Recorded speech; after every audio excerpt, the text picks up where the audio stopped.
Buenas tardes. Hoy vamos a hablar del relieve intelectual de España y empleo la palabra relieve en un sentido casi geográfico.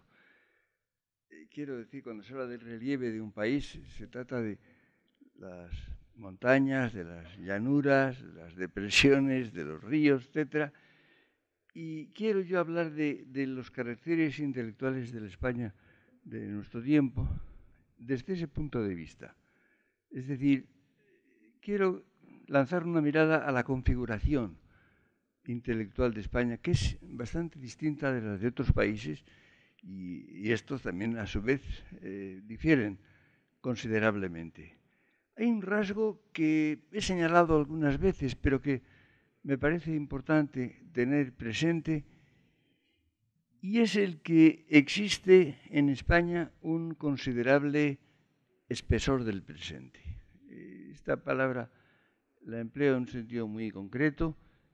El presente no es un instante, no es un momento solo, hay una zona de tiempo, un espacio de tiempo que es presente, que está en el presente, que tiene plena vigencia. Por ejemplo, si hablamos de autores, hay autores que son leídos y no simplemente estudiados, que tienen actualidad, que entusiasman o irritan, que son controvertidos. Es decir, son rasgos del presente. Y si ustedes miran en las diferentes épocas y en diferentes países, verán que ese espesor es muy variable. Yo tengo la impresión actualmente de que casi todos los países que conozco, un poco, el espesor es muy escaso. Es decir, los autores muertos pasan pronto a una especie de reserva más o menos erudita, son estudiados o no lo son, no son realmente leídos. Por ejemplo, es muy frecuente que no se encuentren sus libros, que no haya ediciones de ellos. A veces incluso tengo referencias de que en bibliotecas se pregunta por un autor eminente y reciente, todavía reciente, y el bibliotecario no tiene ni idea de quién es. En cambio, en España, donde tantas cosas no son agradables o convenientes, esto sí es favorable. Es decir, el espesor del presente es muy grande. Es decir, hay una serie de escritores, en algunos países, los autores vivos todavía vivos, pasan también a esa reserva. Son casi olvidados o quedan más o menos como una especie de glorias nacionales pretéritas. En España pasa lo contrario. En España los autores, piensen ustedes, por ejemplo, estamos conmemorando la generación del 98, siguen vivos, son discutidos, son leídos, son a veces atacados, a veces provocan entusiasmo, incluso más antiguos. Hace no muchos años revivió Clarín. Clarín ha tenido un destino un poco curioso, pero desde el año 66 en que se reeditó La Regenta, ha vuelto a tener una vida efectiva y se han hecho multitud de ediciones y ha sido muy leído. Casi solamente este libro, la obra crítica de Clarín no está plenamente viva. La otra novela, Su único hijo, tampoco mucho. Pero La Regenta sí. Galdós está vivo y es todavía más antiguo. Es decir, hay una prolongación hacia un pasado ya no muy reciente. Imagine usted, estos autores, todos ellos han muerto hace mucho tiempo, ¿no? Y sin embargo forman parte de la realidad intelectual actual de España, lo cual es sumamente favorable y no siempre aprovechado. No siempre aprovechado porque hay en cambio otros impulsos contrarios que en cierto modo alteran eso que podría ser y que debe ser una ventaja. Y es que hay una especie de, no sé, ¿cómo diría yo?, de partidismo que se ha introducido evidentemente, sobre todo desde la guerra civil. La guerra civil significó un corte muy violento, la convivencia quedó evidentemente alterada, la libertad padeció gravísimamente en ambas zonas y en la que resultó unificada también después, hubo además el problema de la enorme e importantísima inmigración, que conservó primero un desconocimiento de los autores emigrados en España hasta cierto momento, no tanto como se dice, ¿no? Yo recuerdo, por ejemplo, la primera edición del Diccionario de Literatura Española de la Revista de Occidente, que se publicó en el año 1949. Allí se hablaba de todo el mundo y yo personalmente escribí los artículos correspondientes a la mayor parte de los escritores importantes que estaban en la emigración, el año 49. Y decía de ellos lo que hubiera dicho en cualquier otra fecha, más antigua o posterior. No, que no exageremos, pero en fin, había un cierto desconocimiento.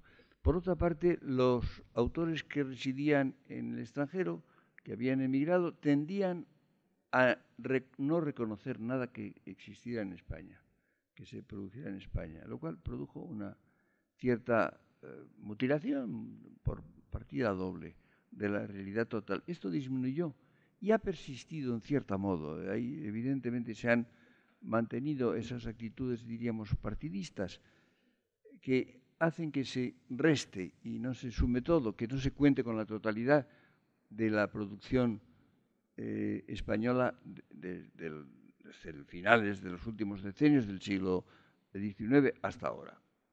Lo cual, en cierto modo, es una especie de, diríamos, de compensación negativa de esa ventaja del espesor del presente. Hay otro rasgo que me parece muy interesante, y es que los autores de libros de pensamiento en España, desde muy pronto, desde el comienzos de esta fecha de que estoy hablando, han sido escritores, grandes escritores, lo cual ha tenido una ventaja incalculable, y es que han sido leídos, han escrito libros legibles. Un libro es algo que se puede leer, no un conjunto de hojas encuadernadas. Y han sido autores que tenían talento literario y que eran capaces de llegar a los lectores, incluso a los no especializados, a los que no eran estrictamente lectores de libros de pensamiento. Y esto ha hecho que hayan sido leídos y que hayan sido, en cierto modo, incluso algunos de ellos populares, a pesar de esto. En cambio, en otros países, por ejemplo, hay autores que han hecho obras valiosas, importantes, pero muy encerradas en una especialidad, de libros hechos para profesionales de la disciplina que cultivaban, no conocidos fuera de ella, a veces muy estimados, a veces más estimados que en España por sus colegas profesionales, pero en cambio que no eran en modo alguno una figura conocida o popular. Piensen ustedes que la cosa es bastante antigua, porque por ejemplo Menéndez Pelayo, que fue un formidable erudito, era además hombre de mucho talento y un gran escritor, del cual precisamente sus partidarios le han hecho un mal tercio, porque no han citado más que un par de libros muy extremosos, polémicos, juvenilísimos, escritos a los 20 o 22 años, y han desconocido totalmente el grueso de su obra, que era enormemente valiosa. O piensen ustedes en que la obra intelectual de Valera era un formidable escritor, probablemente el mejor de su época. Y las novelas han tenido circulación y han seguido leídas, pero lo que se desconoce casi completamente es la obra de ensayista de Valera, que es espléndida, y que es de una profundidad y de una agudeza y un rigor que sería muy difícil de encontrar en ningún otro autor en cualquier país de Europa. Esto es evidente. Luego no digamos el caso de Unamuno, gran escritor, si lo ha sabido, que trató de cuestiones intelectuales apasionantes en forma capaz de conmover a los lectores de cualquier vocación y de cualquier disciplina. O también Menéndez Pidal. Menéndez Pidal, piensen ustedes que era un hombre tan erudito, tan sobrio, que estudió muy principalmente en la Edad Media. Era una figura popular en España, era muy conocido. No lo conocían solo los investigadores, sabían quién era. Y esto ha ocurrido desde muy pronto y fue lo que fue capaz de contagiar el sentido teórico a los españoles, a los lectores normales españoles. No olviden ustedes otro rasgo capital, y es que la mayor parte de los autores españoles, hasta los más importantes y los más rigurosos, han escrito en periódicos, cosa que no hacen en otros países. Esto no existe en casi ningún país. Hay una cosa que se llaman columnistas, que es otra cosa muy distinta, ¿no? Pero escritores de cualquier tipo, escritores literatos, poetas, novelistas, dramaturgos o autores de libros de pensamiento, que escriben en los periódicos. Esto ha sido característico de España y no de otros países. Pero naturalmente esto ha tenido la consecuencia de que han sido enormemente leídos, mucho más.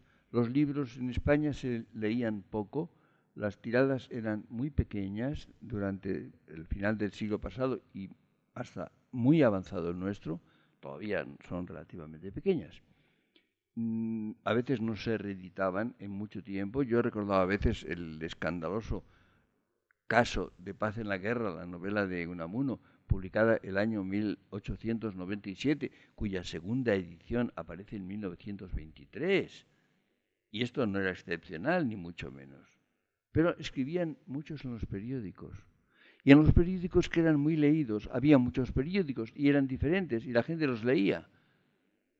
No había radio, no había televisión, además.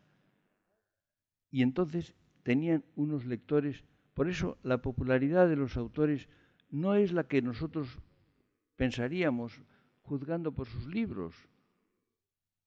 Porque incluso en algunos casos, por ejemplo, algunos autores han sido más leídos en libros.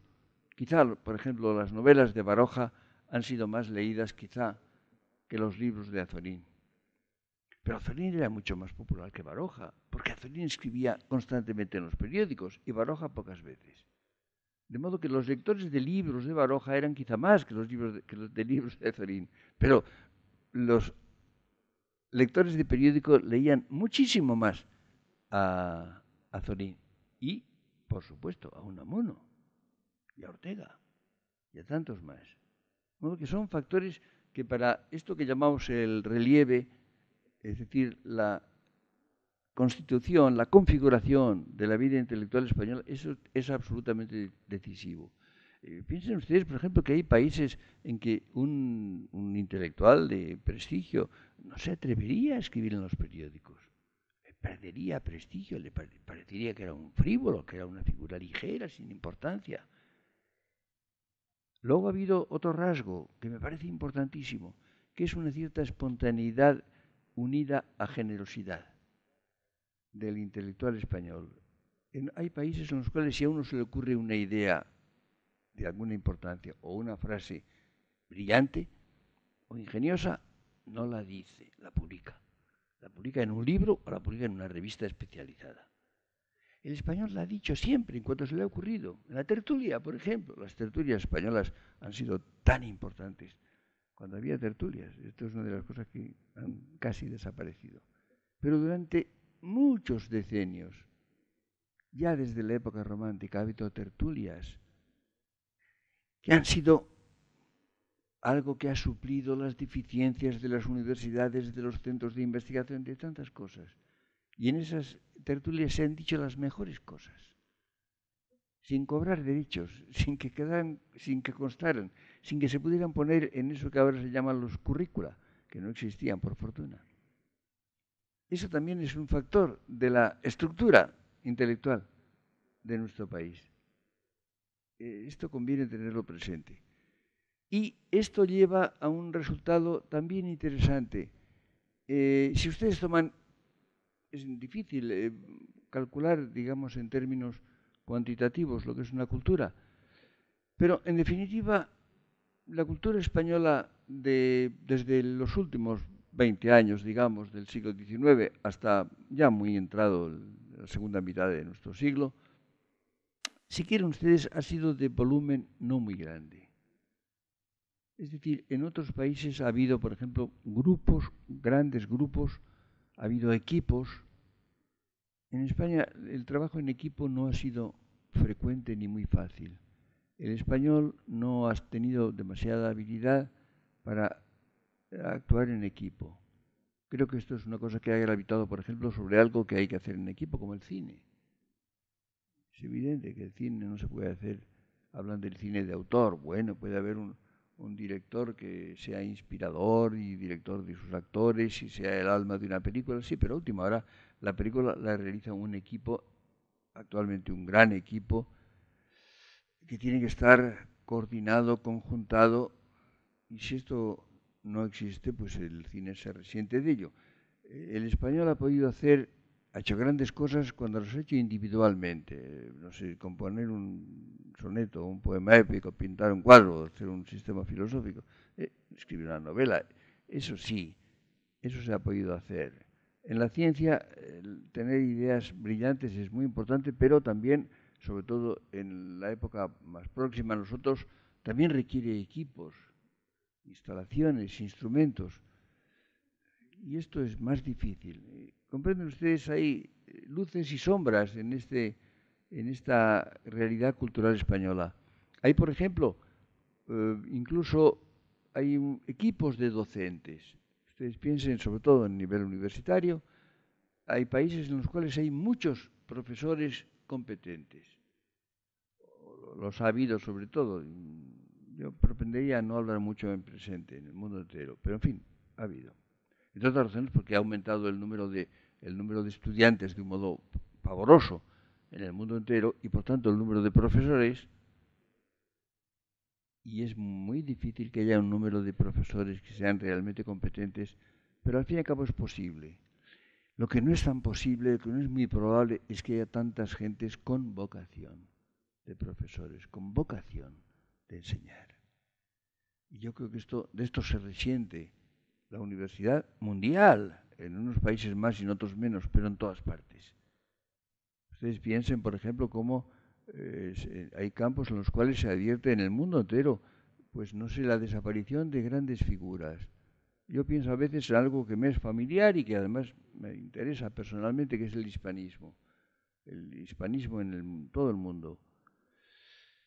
Yo qué sé, las grandes figuras del hispanismo, que las ha habido naturalmente, las ha habido eminentes, son muy escasas. Ahí está todo el mundo lleno de profesores y profesorcitos que se dedican a cultivar una cierta parcela, que hacen, por ejemplo, las tesis doctorales, que son una plaga del mundo actual. Quiero decir una palabra sobre esto porque es tan importante.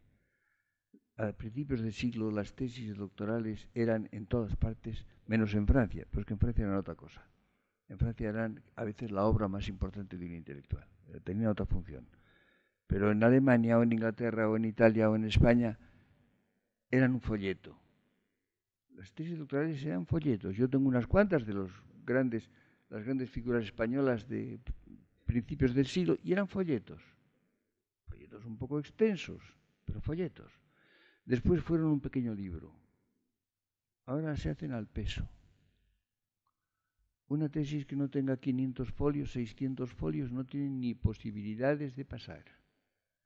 Naturalmente, no se puede llenar de ideas 500 folios, 600 folios. Se llenan de paja. Se llenan de citas inútiles que no lee nadie, que no interesan a nadie. Es decir, el estudiante consume 3 años o 4 de vida perdiendo su vocación normalmente para hacer algo que no va a leer ni el director de tesis, que no suele leerlas, por cierto. Esto creo que es una cosa gravísima. Y esto está actuando en el mundo entero, porque es una enfermedad general. Ocurre en todas partes. Y esto sí, esto es sumamente grave. Pero les decía que hasta hace no mucho tiempo, había planteles de profesores competentes. Por ejemplo, por ejemplo en Alemania. Ustedes leían un libro intelectual alemán, había algunos libros que eran los mejores, quizá del mundo. Eran los grandes libros, pero había otros libros de autores que no tenían tanta inteligencia, que eran relativamente vulgares, pero podían estar seguros de que sabían de qué hablaban, estaban hechos concienzudamente, con gran probidad y con gran conocimiento. Eso pasó a la historia. Pasó a la historia, en absoluto. Y yo encuentro a veces los huecos, los desconocimientos más gravísimos en los escritos de intelectuales de todos los países, sin exceptuar Alemania. En España no digamos, a veces ocurren cosas increíbles. Bueno, acabo de ver unas muestras de eso hace poco, pero bueno, esto ocurre. Pero había, en general, y repito, hasta hace un cierto tiempo, había equipos de profesores que eran muy competentes, bastante grandes. En España esto no era seguro. No era seguro. Por eso he dicho que muchas veces, si ustedes dicen una cuestión importante, intelectual, es que hay algún libro bueno español sobre esto, pues mire, no lo hay. A veces no había ningún libro español, ni bueno ni siquiera malo. En otros países se encontraban. Ah, sí, pero de vez en cuando había algunos que eran superiores a los de cualquier otro país. No muchos, no muchos, con grandes huecos que faltaban. Sí, pero algunos casualmente eran quizá los mejores.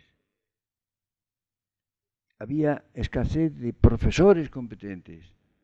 Cuando yo era joven tenía la debilidad de ir a algunos congresos, ya hace muchos años que no voy, y me encontraba con que en general había profesores competentes, sí, más que en España, y quizá más competentes, pero no había en general algunas figuras que en España existían y que no eran comparables. Es decir, ha sido una cultura mucho más de cimas, incompleta, una cultura incompleta, pero de cimas, con una capacidad creadora parcial, incompleta, pero superior, muy superior a la media. Esto es interesante. Dirán ustedes, bueno, esta es la estructura, el relieve que ha tenido la cultura española en el siglo último. Pues no es nada desdeñable. No, naturalmente no es desdeñable, pero está siendo desdeñado. Porque no se está aprovechando eso. No se está conociendo, no se conoce, no se posee, no se cita para nada, no se parte de ahí. Todos los días, pero todos los días veo escritos de personas de pretensión intelectual que parecen desconocer absolutamente todo lo que se ha hecho en España desde hace un siglo. Absolutamente. Jamás hay una referencia y no parecen conocer nada de lo que se ha hecho en España, aunque a veces se ha hecho mucho antes y mejor, más profunda o más brillantemente que en otros países. Esto me parece que es de enorme gravedad. Y entonces, como ven ustedes, hay una especie de juego de luces y sombras. Es decir, hay algunos aspectos que son enormemente favorables. El espesor del presente, el carácter literario que hace que sea contagioso y que sea accesible a cualquiera, el que pueda despertar vocaciones, el que pueda ser accesible incluso a los que no son especialistas, la presencia frecuente de grandes intelectuales en los periódicos, la capacidad de innovación y de creación, todo esto es enormemente favorable. Pongan ustedes en el otro lado el partidismo, la austeridad política, el negar a la gente, las envidias internas que son considerables, esa especie de provincianismo que hace de no conocer nada español, por ejemplo, y hablar de cosas que son de segunda o tercera mano de otros países inferiores y más tardías, mucho más tardías que las españolas. Es decir, si hacemos un balance intelectual de la situación de España, no sé, nos encontramos con que muchos temas se han planteado con una profundidad y con un rigor que no tenían, a veces que no tenían en el mundo, en ninguna parte. Si ustedes hacen, no sé, unas cuentas de qué han aportado, repito, desde los últimos años del siglo pasado hasta ahora, qué han aportado unas cuantas figuras españolas a sus disciplinas, pues resulta que han aportado algo que no estaba ahí, algo que no se había hecho. Pero resulta que luego el torso intelectual español lo desconoce o finge desconocerlo. No sé qué es peor. Las dos cosas son graves. Es decir, no funciona, no se aprovecha, no se parte de ahí.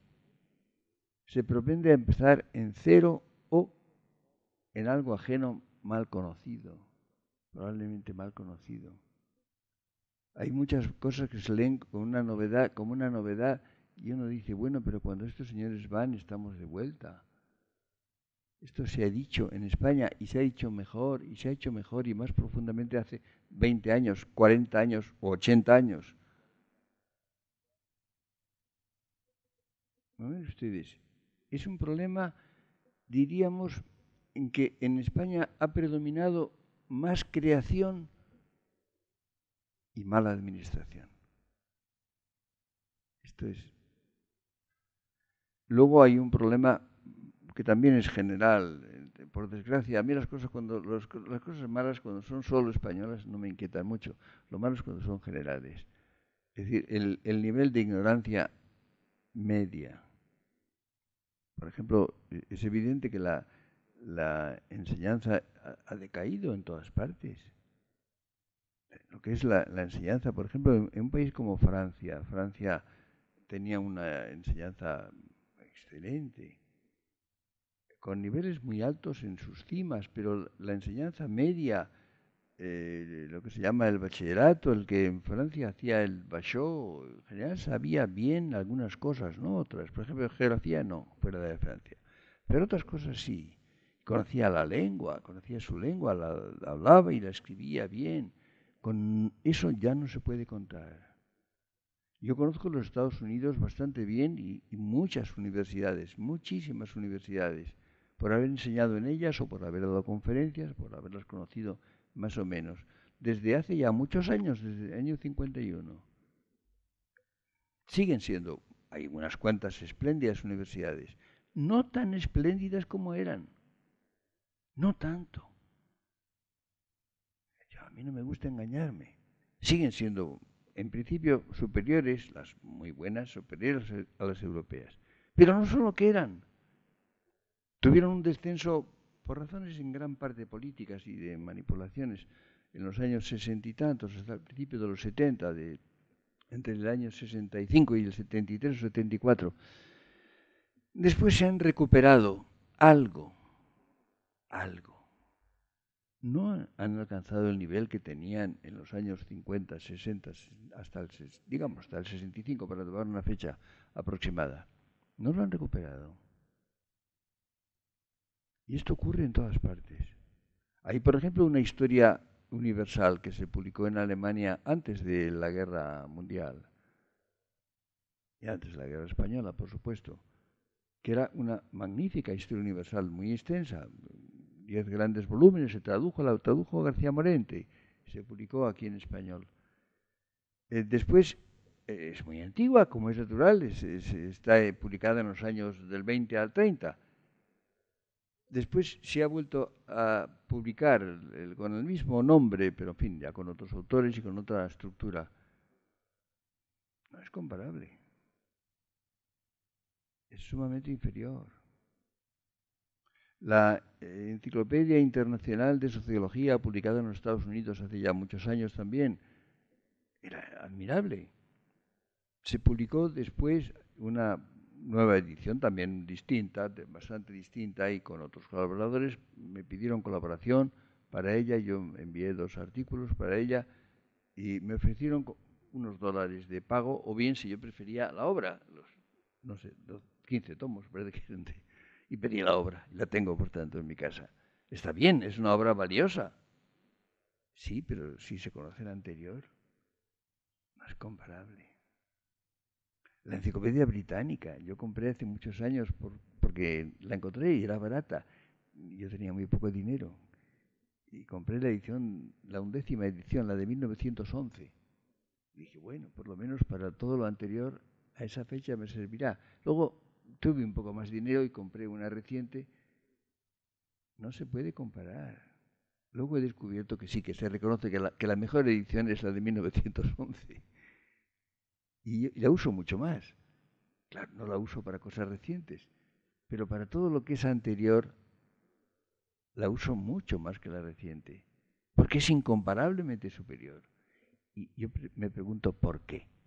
¿Por qué tiene que ser inferior las recientes? Eso pasa. ¿Comprenden ustedes? Entonces, se ha producido, diríamos, una desestimación de la alta calidad. no se estima, ni en general ni se reconoce mucho.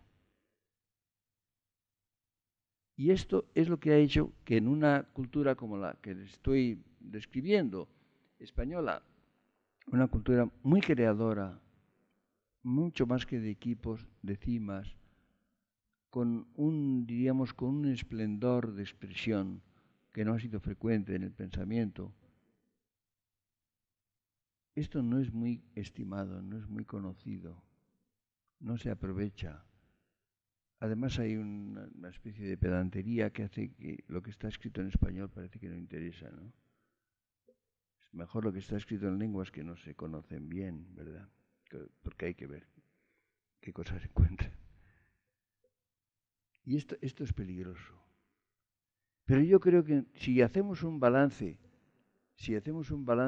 de la cultura española del siglo XX, que es de lo que estamos tratando, si tratamos de ver un poco cómo se puede seguir, continuar en el siglo que está ya tan cerca, yo no sé, yo no cambiaría la cultura española de este tiempo por ninguna otra. No la cambiaría. Reconozco sus deficiencias, reconozco sus faltas, sus errores, pero no la cambiaría. En conjunto, me parece, por lo pronto, nos llega muy particularmente de cerca. Es muy accesible, es comunicable. Es comunicable porque los mayores intelectuales españoles han hablado o han escrito bien, de una manera inteligible, inteligente e inteligible, con muy poca pedantería, con muy pocos tecnicismos, usando la lengua española que se ha vitalizado maravillosamente. Por ejemplo, se ha creado una lengua filosófica que no existía. No existía una lengua filosófica en español hasta fines del siglo pasado, comienzos de este, porque no se había hecho filosofía creadora en español. Se había hecho filosofía, no demasiada tampoco, en latín. La filosofía que se hace en el siglo XIX no es creadora, no es original. Piensen ustedes, por ejemplo, en figuras tan estimables como Balmes o San del Río. Bueno, no eran creadores.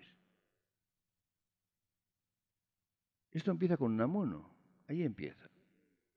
Pero se ha creado una lengua filosófica que no es inferior a ninguna otra y es quizás superior a muchas, con ciertas peculiaridades de nuestra lengua que son maravillosamente aptas para el pensamiento filosófico.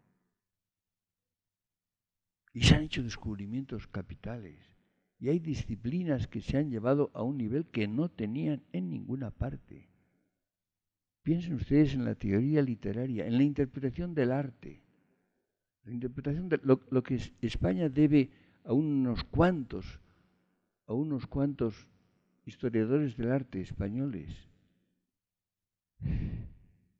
No es fácil de encontrar equivalentes.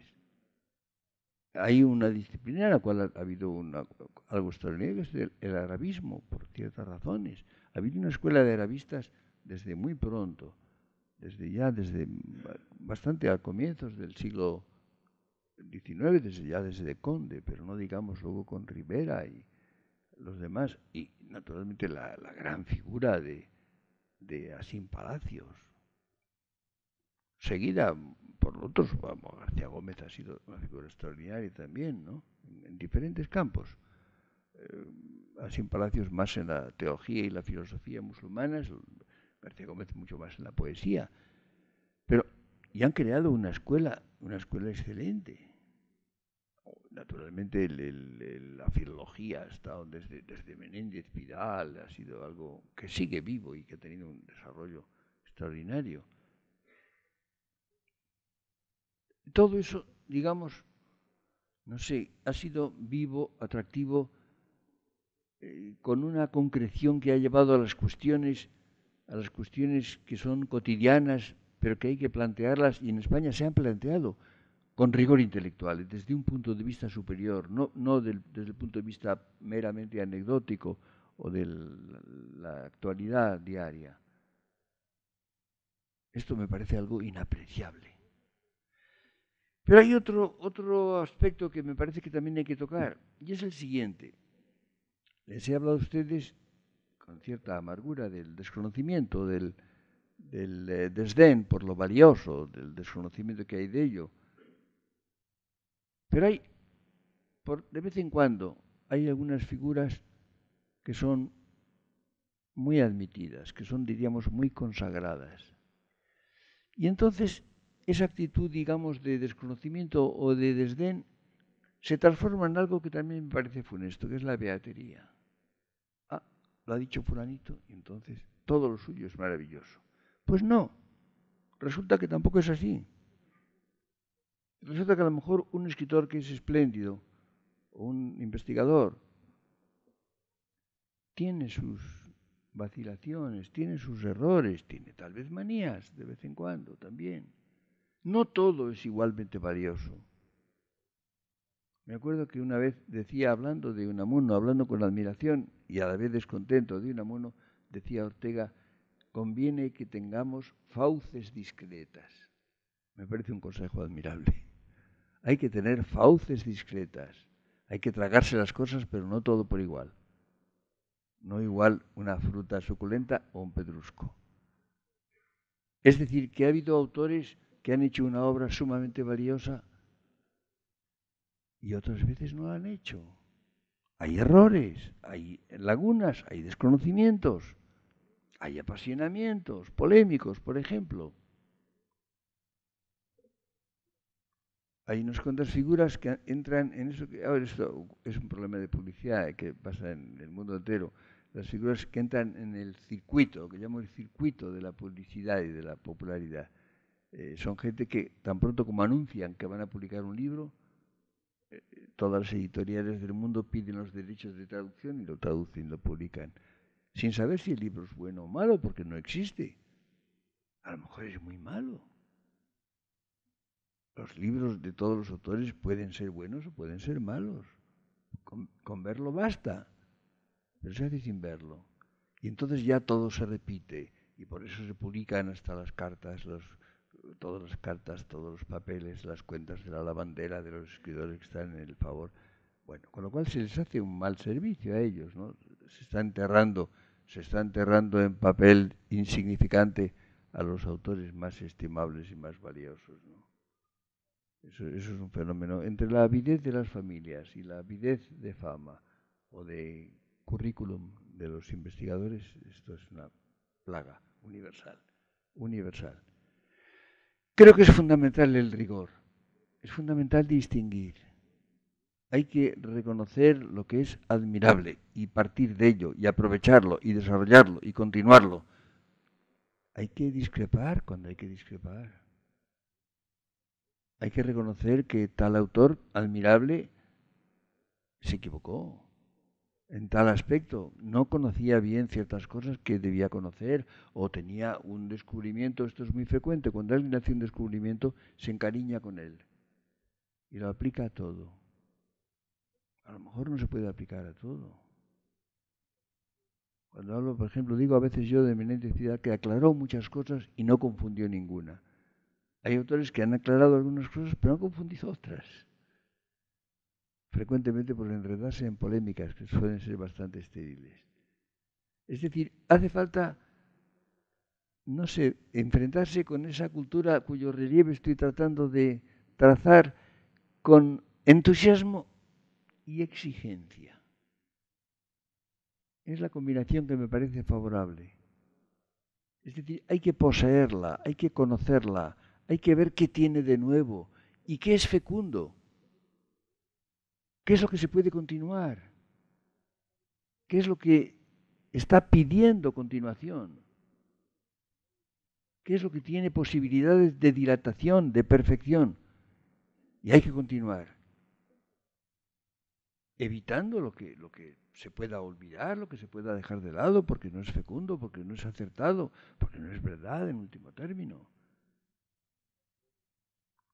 Un autor de creación literaria, por ejemplo, puede tener una obra que es maravillosa o no. Hay libros, bueno, poco afortunados, de los cuales, pues, no sé, más vale olvidarlos. Pero en cambio hay otros libros maravillosos que están ahí irradiando. de los cuales hay que nutrirse, y por lo pronto hay que nutrir el alma de ellos, para poder no ya escribir ni continuar, sino para poder vivir adecuadamente. Ustedes piensen en lo que se ha contribuido, es algo enormemente importante, lo que la cultura española ha contribuido a entender España, a conocerla, a poseerla, pasada y presente y futura, a comprenderla, a distinguir las voces de los ecos, como dice Antonio Machado, a distinguir lo que es verdadero y lo que es falso, o lo que es resuelta falsificación. Todo eso está ahí. Hay condiciones, no sé, hace falta cierto tiempo, no tanto. A veces, especialmente los jóvenes, tienen la impresión de que, uy, hay tantas cosas que leer, ¿cuándo se van a poder leer? Bueno, pues hay que leer un libro después de otro. La verdad es que yo he trabajado mucho y he escrito muchísimo. Pero si miran ustedes, he leído bastante. He leído, y no he sido maniático. A cierta edad quizá no conviene leer demasiado. De joven hay que leer bastante, sí. Luego quizá menos. Más bien releo, pero en fin. Pero en todo caso, si uno lee un libro y luego lee otro y después lee otro, al cabo del tiempo resulta que se han leído muchos. Y, evidentemente, lo que sí hace falta, y eso sí es fundamental, es una cierta capacidad de distinguir. Cuando se tiene costumbre de leer y de leer con atención, y se conoce algún campo, no sé, uno tiene en las manos un libro y rápidamente ve qué es aquello, ve si vale la pena leerse o no. Y si no vale la pena, pues más bien mejor dejarlo y ganar tiempo. Pero si el libro merece la pena, hay que leerlo y hay que leerlo entero. Los libros de pensamiento hay que leerlos enteros. Ojear no sirve. Yo propendo escribir libros breves, si es posible, si el asunto lo permite, claro, a veces no. Porque la gente no tiene tiempo. La gente ojea los libros y piensa que ya los leerá alguna vez. Pero los libros de pensamiento hay que leerlos completos. Como novelas, tienen mucho que ver con las novelas. Un libro filosófico hay que leerlo entero, si no, no se entiende nada. Porque hasta que se lee la última página no se entiende la primera. Por la estructura sistemática de la filosofía, por la estructura circular, no lineal, o espiral, si ustedes prefieren, que tiene la filosofía. Un libro de matemáticas, por ejemplo, tiene una serie de teoremas. Hace falta conocer los dos primeros para entender el tercero. Pero no hace falta el tercero para entender el primero y el segundo. Ah, no. Tiene una estructura lineal.